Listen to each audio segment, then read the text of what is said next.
Welcome back to Clinician's Brief, the podcast, the conversations behind the content. I'm your host, Dr. Alyssa Watson, and I'm here today with Dr. Andrew Bugbee. Dr. Bugbee is an associate clinical professor of internal medicine at the University of Georgia, and he's agreed to sit down with us today and walk us through a case of immune-mediated thrombocytopenia in a dog.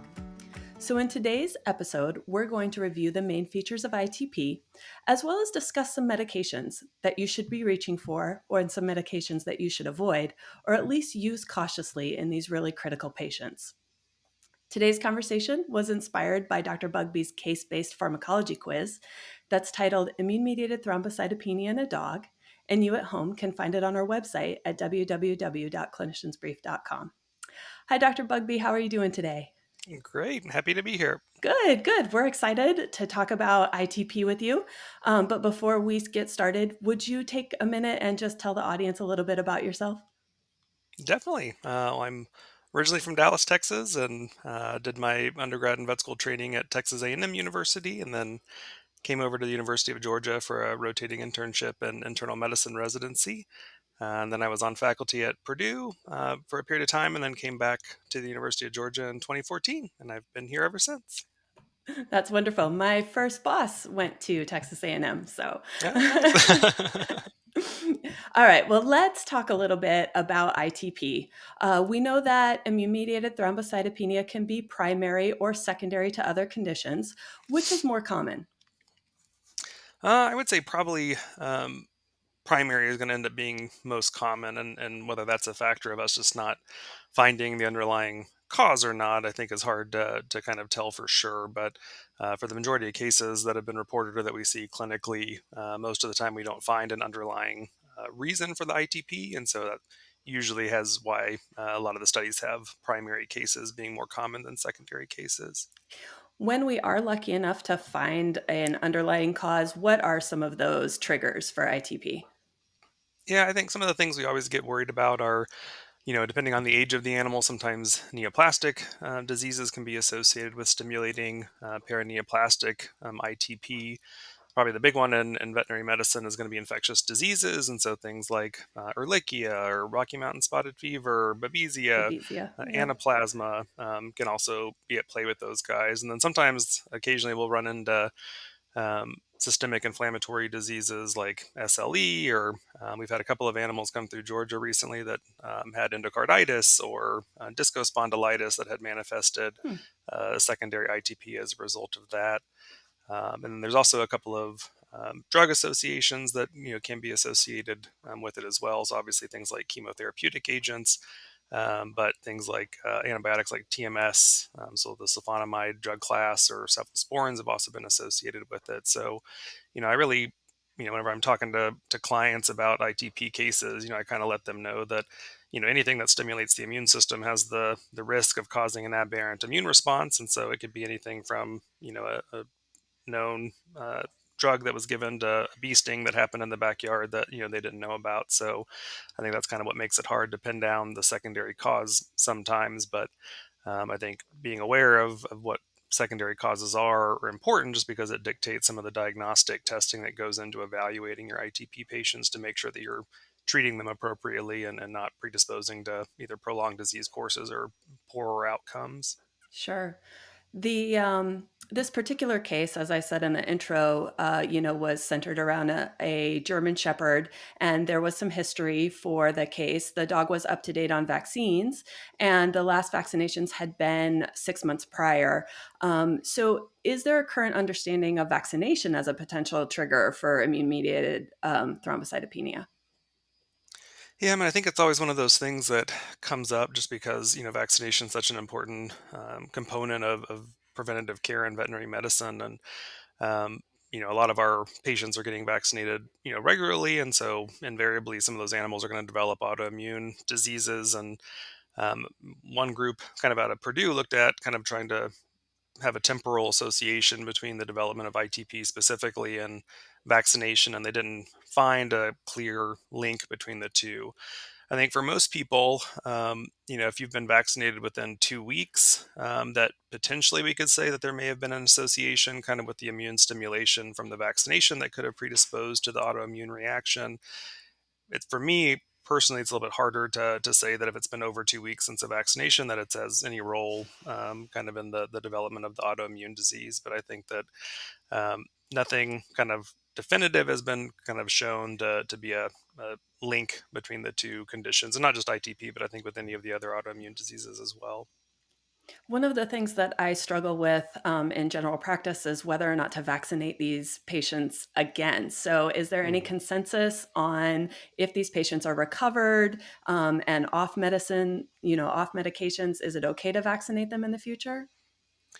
Yeah, I think consensus may be a little bit strong, just because I think without knowing the link between vaccination and the stimulation of the disease process, it's hard to then kind of make broad sweeping recommendations for vaccination. I think kind of anecdotally, feel like most of my colleagues are hesitant about vaccinating any autoimmune patient kind of after they've been controlled for their disease process. I think, one thing we have to be really careful about in veterinary medicine is that obviously, most states and counties are going to have very strict rabies vaccination laws, and that's not something that you can bypass, even with a letter from a vet stating the animal has autoimmune disease. And so typically, what I talk to owners about is minimally vaccinating the animals, because a lot of these animals are going to be middle-aged older and have potentially been vaccinated well, most of their life. And so, this would be a situation where is it safer for, some of the less common diseases like distemper to do tighter monitoring in them as opposed to routine vaccination.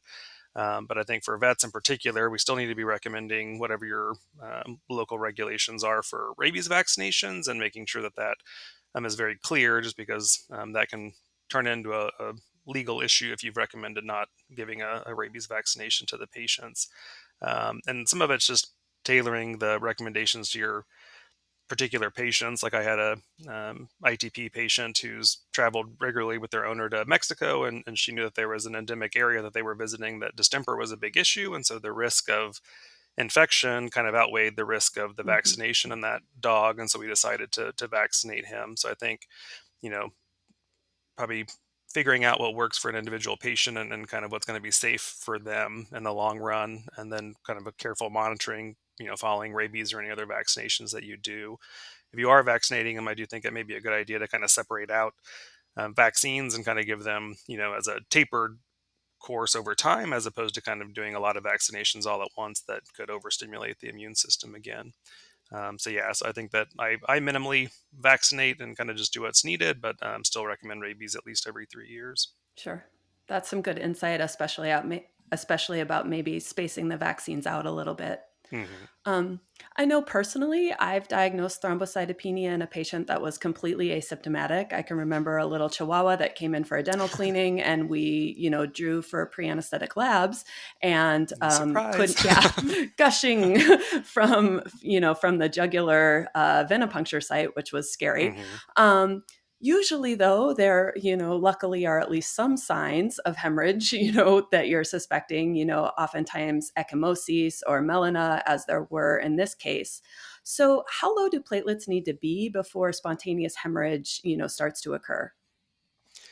Yeah, I mean, if most people are going to say kind of around that 30,000 to 40,000 range, I think, is probably what is most universally agreed upon as kind of the spontaneous bleeding risk. I think occasionally you'll get some of these odd cases that come in that are, 50, 60,000 platelet count, but still have active bleeding. And in those situations, we tend to think that there may be something else going on. Either they have some platelet dysfunction or endothelial dysfunction that may be contributing to kind of why they're bleeding at a little bit higher of a platelet count. But I think for the most part, if they're kind of above 40,000, the risk of spontaneous hemorrhage is a little bit less in that patient population than kind of getting into the 30 to 40,000 or less range. Mhm. For most cases of ITP, a lot of these primary cases end up being really low, like less than 10,000. And so that's why the bleeding that we see is a big concern for them. Mhm.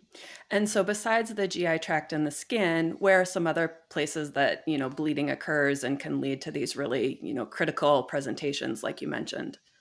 Yeah, so really, platelets are important for kind of hemostasis at mucosal surfaces, and so really, kind of any mucosal surface has the risk of going into spontaneous bleeding.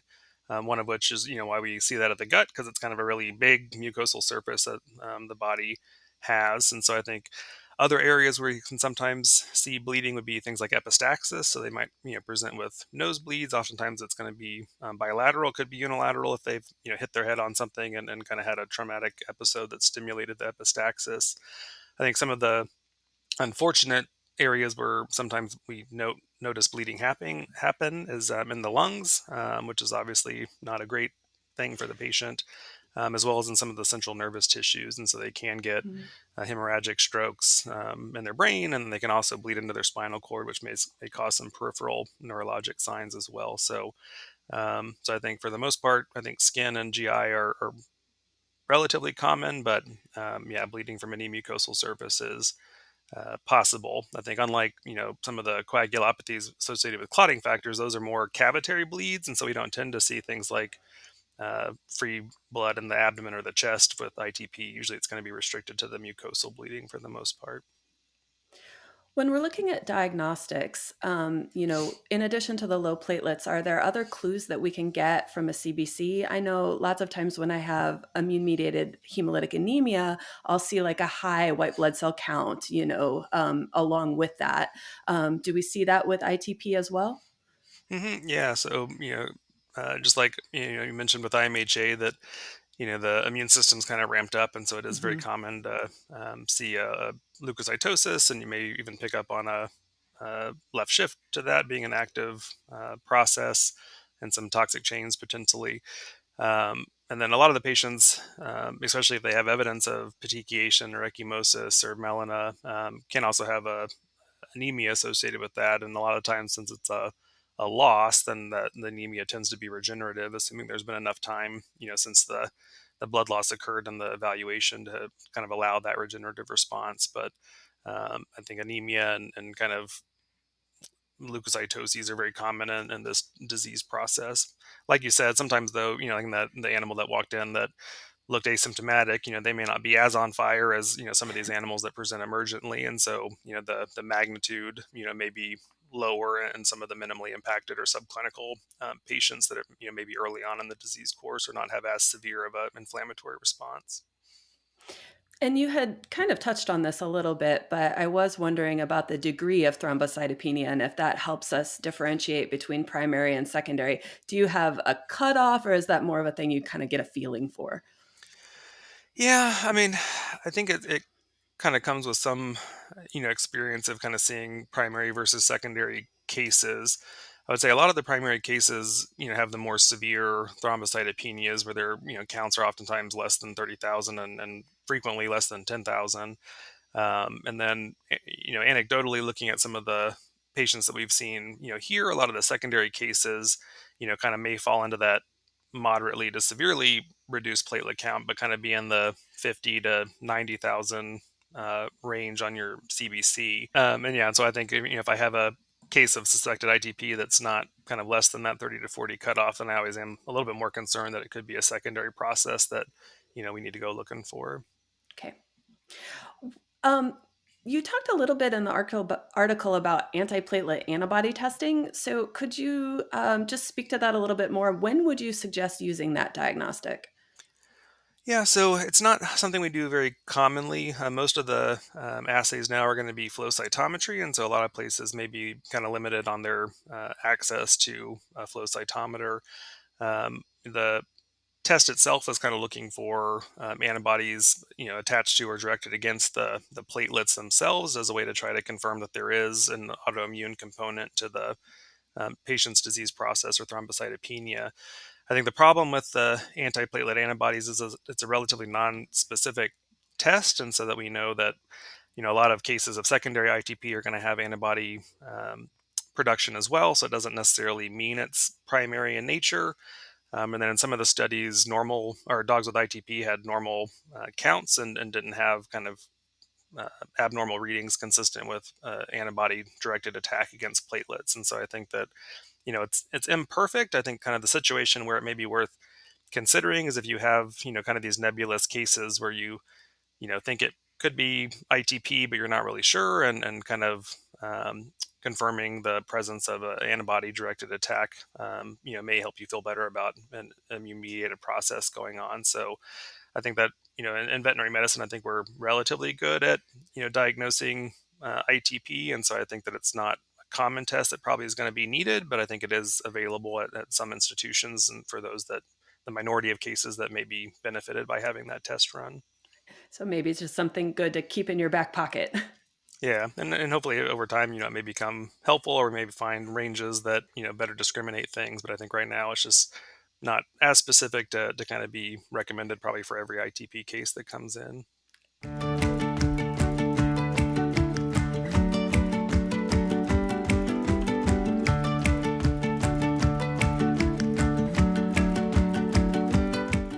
Life in the clinic is busy enough without wasting time looking for things. The revolutionary new Plums Pro combines our trusted, time-tested drug information with everything you need to get through your busiest days. Subscribe for anytime access to concise, practical monographs covering diagnosis and treatment topics, algorithms to guide your case management, and a library of more than 750 shareable pet owner guides. Plums Pro is fast, easy to use, and always right at your fingertips. We can't guarantee you'll always be able to find a working otoscope head, but we'll take care of almost everything else. Find the clinical support you need the first time, every time at plums.com.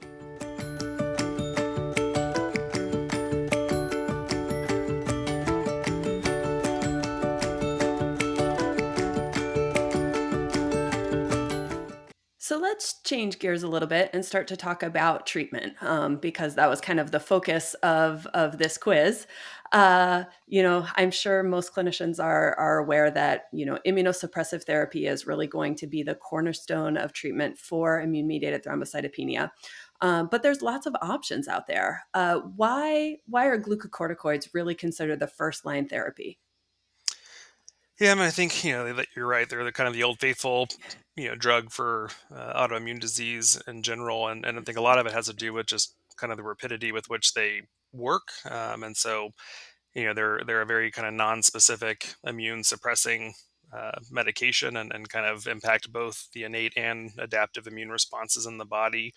And so just their action to kind of quickly suppress lymphocyte proliferation and cytokine production and ultimately antibody production is very helpful for these guys. And so, some of the other medications that we have access to, oftentimes take a little bit more time to work. And so kind of trying to gain control of the disease, especially in animals that have clinical bleeding already, is going to be a very important process, which is why steroids are kind of our go-to initial option for this disease process. Sure, because they work really fast. Yeah. Definitely, I've had cases where I've been concerned though, because I know that, steroids can predispose to GI ulceration and hemorrhage. So when we have that situation, what can we be doing to help, get the thrombocytopenia under control quickly, but also managing hemorrhage? Yeah, so I think the thing with ITP is that most of those animals, assuming they don't have any risk factors or are on medications that could cause GI ulcerations, are oftentimes oozing across kind of intact mucosal surfaces, and so the concern for me is probably more so, in those anemic patients that may have taken kind of a hypoxic injury to their gut, kind of as the shock organ, that they may be more predisposed to developing GI ulcerations on steroids alone. But, for most of our ITP cases that, have a mild anemia, but, or otherwise, just showing, mild petechiation or mild, melena, I think that while we know high dose steroids can induce some mucosal erosions, kind of the risk of having severe complications from therapeutic doses of steroids are uncommon in this disease process.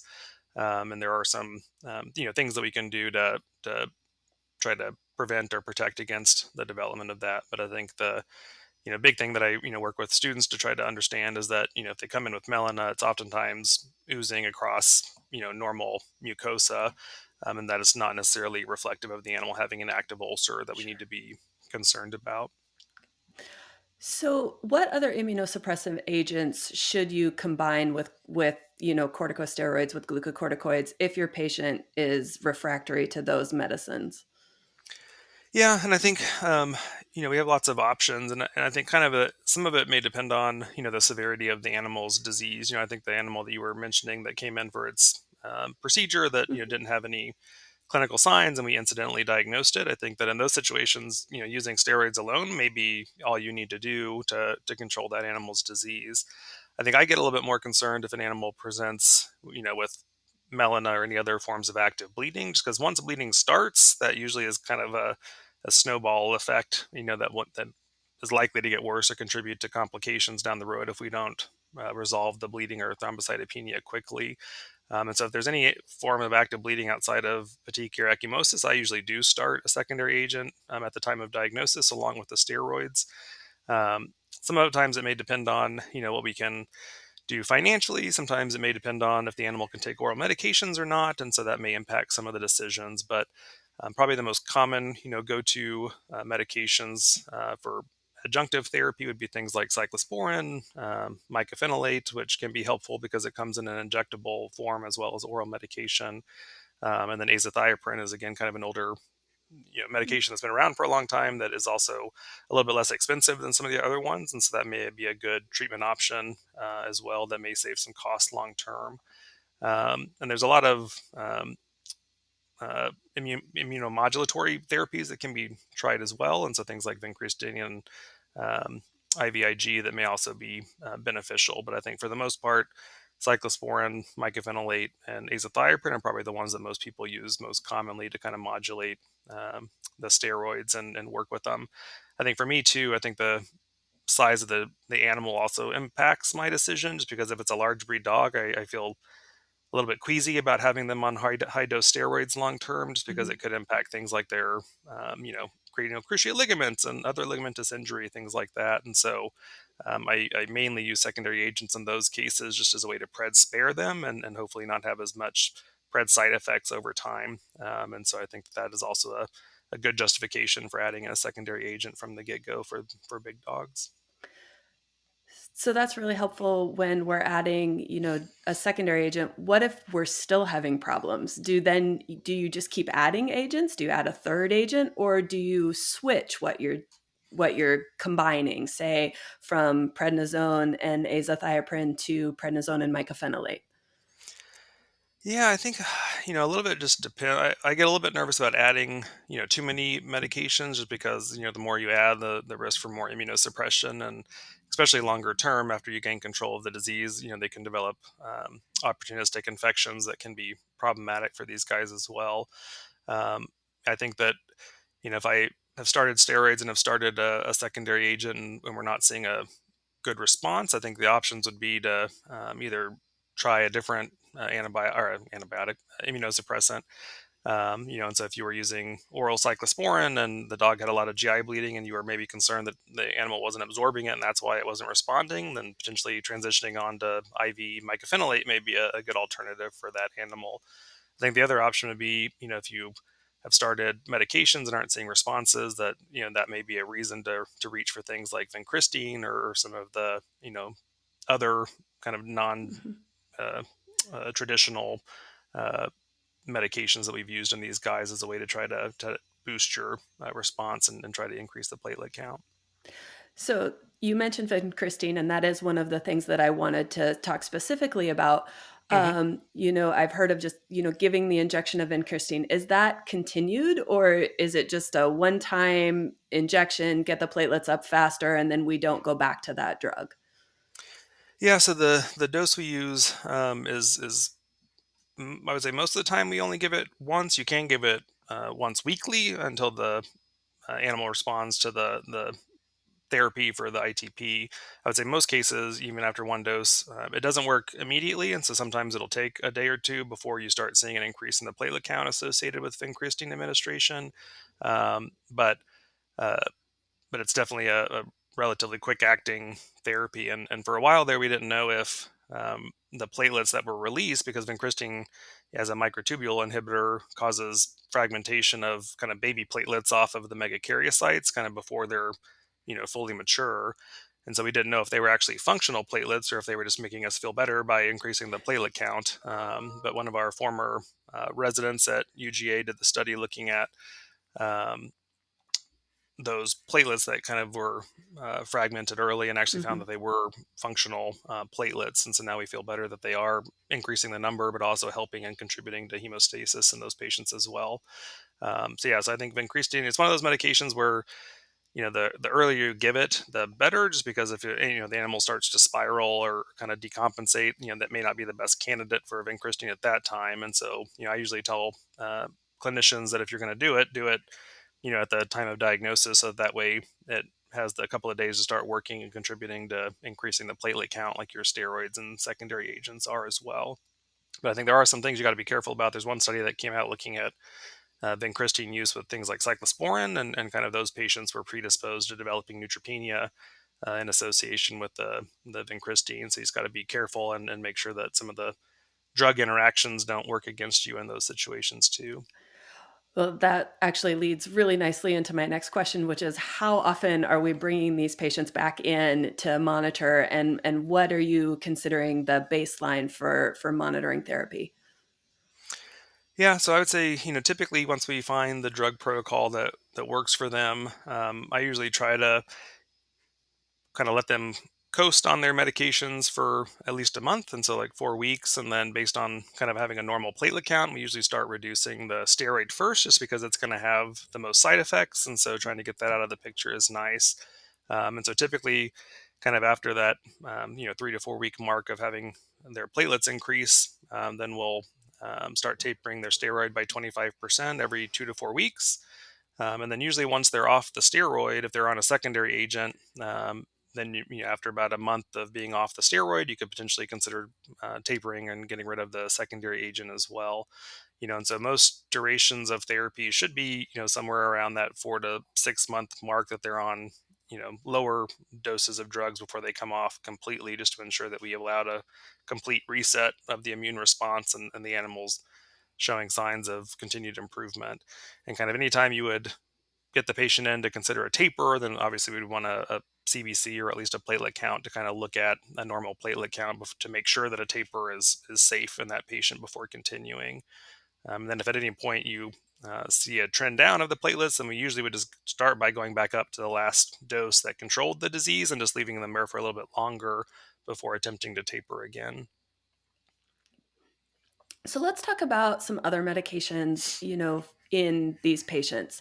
Obviously, NSAIDs are a big no-no. They inhibit platelet function, and we usually have these animals on high doses of steroids. However, I have lots of patients that come in already on NSAIDs because they have Mhm. osteoarthritis, or they have, they've been maintained on NSAIDs for another disease process. So, what's the quickest and easiest way to transition these patients off of their NSAID onto a steroid?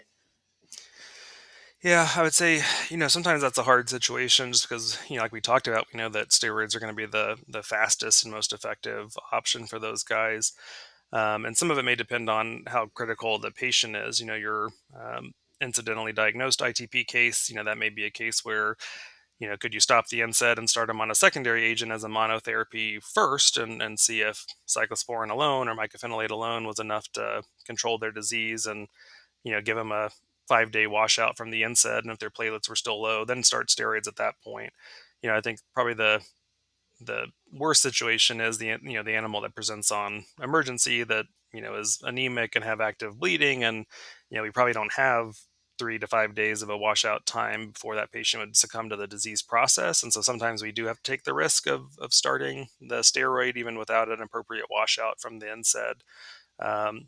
And so I think in those situations, that's kind of where things like preventative medications, like starting proton pump inhibitors like pantoprazole, or even misoprostol, things like that, that may potentially help support the gut. But I think if I feel comfortable enough to do any level of washout, I think that is fine. But I think in those actively bleeding patients, I think those are the ones that we might have to risk it, and give them the steroid without a washout period.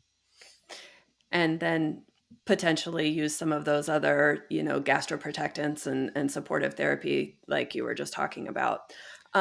Um, you do list some of those gastroprotectants in the quiz, and next to them, you say use with caution. And so that is for the reasons that you were just talking about, or are there other things that we need to be concerned about with those meds?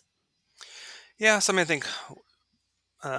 I think I put two of them on the paper. One was the famotidine, or kind of the H2 Yes. antagonist, and um, Katie Tolbert's an internist that's done a lot of work looking at antacids, and has kind of led the ACVIM consensus statement on it. And she's kind of shown in several studies that the famotidine doesn't really increase the gastric pH of veterinary patients as effectively as it can in people, and it really doesn't uh, raise the pH to a level where it's protective or helpful for resolving ulcerations as well. So I think if we are going to use kind of an antacid, I think the proton pump inhibitors have been shown to be more effective, kind of as an oral or intermittent injectable form of antacid therapy. Um, and I think my issue, I try to be a minimalist, and so I like to try to give patients the least amount of drugs as they need to not overwhelm their liver or kind of their body, and trying to being able to process everything we're pumping into them with process diseases like this. And so I think that just because I have an ITP patient with melena, I don't necessarily always start them on a proton pump inhibitor, because, like we talked about before, it's a lot of the bleeding is across intact membranes. And while we know steroids, may cause some level of ulcerations, usually patients do fine without having to be put on a proton pump inhibitor. But I think if you're, concerned about a patient's tolerance of the high dose of steroids, or their level of GI bleeding, or if they have a history of potentially having negative reactions to NSAIDs or steroids, then I think, it's definitely reasonable to consider putting the animal on a proton pump inhibitor at diagnosis. I think the, ideal situation would be to try to only use it as needed, and kind of with the melena stops, could you then stop the proton pump inhibitor, because it can contribute to dysbiosis and other issues in the intestinal tract that could become problematic for the patient, and it can impact some efficacy of some of the other medications. And so we know drugs like mycophenolate need an acidic environment to kind of be converted and work. And so you may make it less effective if you're giving mycophenolate orally in addition to the proton pump inhibitor. So I don't think it's wrong to use them. I just think, judicious use, and trying to, use it for as short a period of time as possible that you feel like is beneficial for the patient is probably ideal. So just make sure you're putting a lot of thought into which patients you're using it in. Yeah. Yeah. One thing that I noticed that you didn't include in your quiz was melatonin. And I have actually heard of melatonin, being used for cases of immune-mediated thrombocytopenia. Do you have any opinions on that? Yeah, I mean, I think this is one of those kind of carryovers from human medicine that has been shown to kind of have a positive effect on kind of it's almost a similar mechanism as vincristine, in that it kind of increases the fragmentation of platelets off of the megakaryocytes. And so there's been several reports in people, and I think unfortunately, people just assume that it did the same thing in veterinary medicine, but we don't really have studies in dogs and cats that show the therapeutic effect. We have a couple of case reports that it was used in animals with ITP, but they were also on kind of other standard therapies like steroids, and so it's hard to say that there was a beneficial effect of the melatonin or not. And then there's one paper looking at kind of what melatonin does in healthy animals, and it didn't necessarily change any aspect of the platelets or their function kind of in that healthy animal population. So I think it's one of those things where, is it going to hurt the patient? Probably not. Is there a benefit? I think it's hard to say without having more studies specifically in dogs. That, is also going to be hard to prove, just because, obviously we don't want to withhold steroids or, other Mhm. efficacious medications to test if melatonin is going to work or not. But yeah, I think that it is out there, but just realize that it may not be as the most evidence-based drug Mhm. option that we have in veterinary medicine at the moment. Yeah. And maybe going back to that, why overload them with medications, especially one that we don't have, any good data or proof for its use. Yeah. So the last thing I'd like to talk about is prognosis. What is the overall prognosis for ITP, and does it change if it's primary or secondary?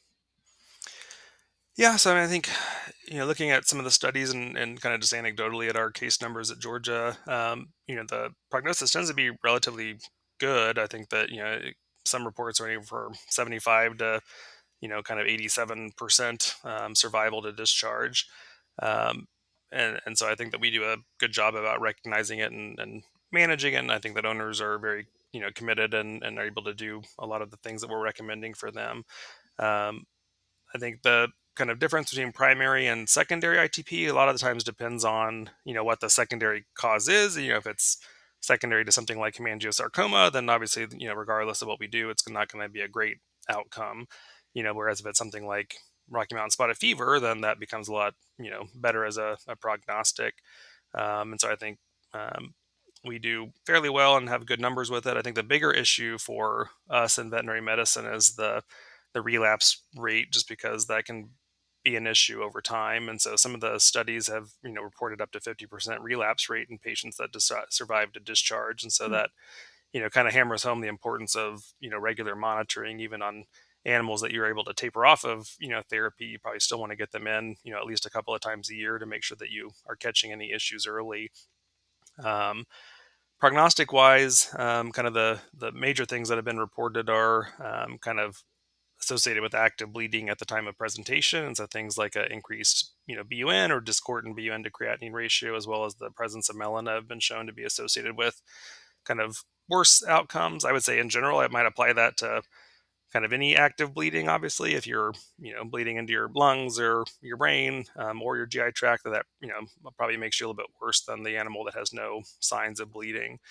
And then occasionally we can see animals that have kind of an autoimmune directed attack against some of the precursor cells in the marrow, or kind of the megakaryocytes. And we kind of call that uh, a bone marrow level attack, ITP. And so those cases may not have a ton of megakaryocytes in their marrow after they've been destroyed to replace, the circulating platelets. And so those guys have been shown to be a little bit harder to control, may take a little bit longer, and they might have a poorer outcome. But the only way that we'll know about that is if we have a bone marrow aspirate. We don't routinely do that in all of our ITP cases, but I think if you have these cases where they're not responding, that may be an indication to consider doing a bone marrow aspirate to see if they're one of those cases that just has no megakaryocytes to replace the ones that were destroyed. And then is it, you talked about that fairly high recurrence rate. So are there lots of these patients that end up remaining on therapy lifelong, or are we able to get most of these patients off therapy at some point? Yeah, I would say the majority of patients that we've managed are able to come off of therapy. And even if they relapse, it doesn't necessarily mean that they won't still eventually be able to come off. It probably is just going to delay or extend the amount of time they're going to be on immunosuppressive therapies long term. But I would say most of our patients are able to come off kind of after that 4 to 6 month treatment window and kind of careful monitoring. I think occasionally, especially if we've had patients have like really severe relapses, or have had multiple relapses over the course of their life, that sometimes we'll just intentionally plan to leave them on low doses of medications over time. And we don't really know if homeopathic doses of immunosuppressants does anything to stave off, the relapse rate of a ITP case. But I think a lot of the times it makes us feel better as clinicians that at least there's something in the animal's body. I think you also have to kind of factor in other uh, conditions the animal may have. Like I had a basset hound that had ITP that would relapse kind of every spring, kind of because he had seasonal allergies, and he would just blow up with seasonal allergies. And then Mhm. all of a sudden he would kind of relapse with his Yeah. ITP signs. And so, kind of seeing that trend in him, we were then able to kind of readdress his allergic disease and kind of, prepare and plan for that kind of every spring to be able to mitigate that. So I think if you can identify any associations, with the relapse, then I think that would be, a good situation. But oftentimes they relapse for an unknown reason and kind of may need to go back onto medications temporarily. But yeah, I think the relapses can happen. I think, the relapse rates are variable. And so I think that's something I usually let owners know about, that, even at the time of discharge, we may not be out of the woods, yet, and is something that we're going to have to monitor and be aware of for the rest of the animal's life, most likely. Well, that was some wonderful, insightful conversation. Hopefully everybody that listened today can go back and score 100% on your quiz. But before I let you go, I actually have a little quiz for you. Yeah. So at the end of our episode, we like to play a little game. It's very easy. Just a few would you rather questions. So do you want to play? All right. Sure. Fantastic. Okay. Would you rather put together an e-collar without the help of your technicians or treat a lion with diabetes? Oh, lion with diabetes. I love diabetes. I know you do. that was an easy one. You run the diabetes center, right? Yeah, so we have a diabetic clinic at UGA, Yep. so that's the love of my life. So I'll take diabetes all day, every day. If you had to pick one to practice without, would you rather practice without meropitant or without prednisone? Oh, I don't think I could survive without prednisone. So any good internist has a good supply of prednisone in their pharmacy. So I think I would have to stick by my pred. Trusty prednisone. Would you rather place an IVC in a 1-pound dehydrated kitten or in a 30-pound obese pug? Oh, good question. I do like my cat, so I'll probably pick the little cat. You take the little kitten. Okay. Pugs aren't my favorite, so the cat wins that one. Would you rather learn a new skill every year, or would you rather hone one skill and be known as the best in the world at that one thing?